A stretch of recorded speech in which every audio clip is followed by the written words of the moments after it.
Hi ಸ್ನೇಹಿತರೆ, ಎಲ್ಲರಿಗೂ ನಮಸ್ಕಾರಗಳು. ತನ್ನ ಅಕಾಡೆಮಿ ಯೂಟ್ಯೂಬ್ ಚಾನಲ್ಗೆ ಸ್ವಾಗತ. ಸ್ನೇಹಿತರೆ, ನಮ್ಮ ಚಾನಲ್ಗೆ ಹೊಸ ವ್ಯೂವರ್ಸ್ ಆಗಿದ್ದರೆ ದಯವಿಟ್ಟು ಸಬ್ಸ್ಕ್ರೈಬ್ ಮಾಡ್ಕೊಂಡು ಸಪೋರ್ಟ್ ಮಾಡಿ. ಹಾಗೆ ಮುಂದಿನ ದಿನಗಳಲ್ಲೂ ಕೂಡ ಎಲ್ಲ ತರಹದ ಎಜುಕೇಷನಲ್ ಮತ್ತು ಕಾಂಪಿಟೇಟಿವ್ ಎಕ್ಸಾಮ್ಸ್ಗೆ ಸಂಬಂಧಪಟ್ಟ ಮಾಹಿತಿ ಮತ್ತು ತರಗತಿಗಳನ್ನು ನೀಡ್ತಾ ಇರ್ತೀವಿ. ಸಬ್ಸ್ಕ್ರೈಬ್ ಮಾಡಿ, ಅದರ ಜೊತೆಗೆ ಪಕ್ಕದಲ್ಲಿ ಕಾಣಿಸುವಂಥ ಬೆಲ್ಲೈಕನ್ ಮೇಲೆ ಕ್ಲಿಕ್ ಮಾಡಿ ಅಲ್ಲಿ ಆಲ್ ಅನ್ನೋದನ್ನು ಸೆಲೆಕ್ಟ್ ಮಾಡ್ಕೋಬೇಕಾಗ ಮಾತ್ರ ನಾವು ಹಾಕುವಂಥ ವೀಡಿಯೋಸ್ ಏನಿದ್ದಾವೆ ನಿಮಗೆ ನೋಟಿಫಿಕೇಷನ್ ಮುಖಾಂತರ ತಲುಪುತ್ತೆ. ಸ್ನೇಹಿತರೆ, ನಿಮಗೆಲ್ಲರಿಗೂ ಗೊತ್ತಿರೋ ಹಾಗೆ ಮೊರಾರ್ಜಿ ವಸತಿ ಶಾಲೆ ಪ್ರವೇಶ ಪರೀಕ್ಷೆಗೆ ಸಂಬಂಧಪಟ್ಟ ಹಾಗೆ ದಿನಾಂಕ 1/3/2026 ನಡೆದಿರುವಂತಹ ಎಕ್ಸಾಮ್ನ ಅಂತಿಮ ಮೆರಿಟ್ ಪಟ್ಟಿ, ಇದನ್ನು ಅಂತಿಮ ರ್ಯಾಂಕಿಂಗ್ ಪಟ್ಟಿ 1/3/2026 ಬಿಟ್ಟಿರುವಂಥದ್ದು. ನಾನು ಹಿಂದಿನ ಒಂದು ವಿಡಿಯೋದಲ್ಲಿ ಅಪ್ಡೇಟ್ ಮಾಡಿದೆ.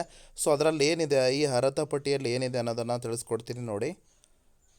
ಇಲ್ಲಿ ನೋಡ್ಬೋದು ಸ್ನೇಹಿತರೆ, ಮೆರಿಟ್ ಲಿಸ್ಟ್. ವಿದ್ಯಾರ್ಥಿಯ ಏನಾದರೂ ಅವರು ನೇಮ್ಗಳು ಬಿಟ್ಟೋಗಿದ್ದಿದ್ರೆ, ಸೊ ಅವರದ ಒಂದು ಹೆಸರು ಬಂದಿಲ್ಲ ಅಂದರೆ ಅವ್ರು ಏನಂತ ಕೊಟ್ಟಿದ್ರು, ಇಲ್ಲಿ ಕೆಳಗಡೆ ನೋಟ್ ಅಂತ ಹೇಳಿ ಕೊಟ್ಬಿಟ್ಟು ಏನು ಮಾಡಿದರು, ಪ್ರೊವಿಷನಲ್ ಲಿಸ್ಟ್ ಬಿಟ್ಟಾಗ ಇಲ್ಲಿ ಯಾರಾದರೂ ವಿದ್ಯಾರ್ಥಿಗಳದ್ದು ನೇಮ್ ಇಲ್ಲ ಅಂತ ಅಂದರೆ ಅವರು ಸ್ಕೂಲ್ ಅಥವಾ ಇನ್ಸ್ಟಿಟ್ಯೂಷನಿಗೆ ಹೋಗಿ ಇನ್ಫಾರ್ಮ್ ಮಾಡಿ ಅವ್ರು ನಮಗೆ ತಿಳಿಸ್ತಾರೆ ಅನ್ನೋದನ್ನು ತಿಳಿಸಿದರು 31/3/2026 ಒಳಗಾಗಿ ಅಂತ.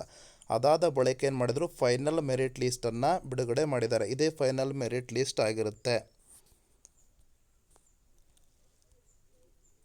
ಇನ್ನು ಮುಂದಿನ ಪ್ರಕ್ರಿಯೆ ಸ್ನೇಹಿತರೆ, ಸೆಲೆಕ್ಷನ್ ಲಿಸ್ಟ್ ಬಿಡ್ತಾರೆ. ಸೊ ಸೆಲೆಕ್ಷನ್ ಲಿಸ್ಟ್ ಯಾವ ರೀತಿಯಾಗಿ ಬಿಡ್ತಾರೆ ಅಂತ ಅಂದರೆ, ಡಿಸ್ಟಿಕ್ ವೈಸ್ ಸೆಲೆಕ್ಷನ್ ಲಿಸ್ಟನ್ನು ಬಿಡ್ತಾರೆ.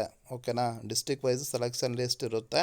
ಸೊ ಅದು ಮಾಹಿತಿ ಪುಸ್ತಕದಲ್ಲಿ ನೀಡಿರುವಂಥದ್ದು ಕರ್ನಾಟಕ ಎಕ್ಸಾಮಿನೇಷನ್ ಅಥಾರಿಟಿ ಕ್ರೈಸ್ ಅವರು ನೀಡಿರುವಂಥದ್ದು. ಏನಂತಂದರೆ, ಏಪ್ರಿಲ್ ಮೊದಲನೇ ವಾರ ಅಥವಾ ಎರಡನೇ ವಾರ ಏನು ಮಾಡ್ತಾರೆ, ಮೊದಲನೇ ಒಂದು ಸುತ್ತಿನ ಆಯ್ಕೆ ಪಟ್ಟಿಯನ್ನು ಬಿಡುಗಡೆ ಮಾಡ್ತಾರೆ. ಇದಿಷ್ಟು ಮಾಹಿತಿ ಆಗಿರುವಂಥದ್ದು. ಈ ಮಾಹಿತಿ ನಿಮಗೆ ಇಷ್ಟವಾದಲ್ಲಿ ಒಂದು ಲೈಕ್ ಮಾಡಿ ಮತ್ತು ಶೇರ್ ಮಾಡಿ. ನಮ್ಮ ಚಾನಲ್ಗೆ ಹೊಸ ವ್ಯೂವರ್ಸ್ ಆಗಿದ್ದರೆ ದಯವಿಟ್ಟು ಸಬ್ಸ್ಕ್ರೈಬ್ ಮಾಡ್ಕೊಂಡು ಸಪೋರ್ಟ್ ಮಾಡಿ. ಧನ್ಯವಾದಗಳು.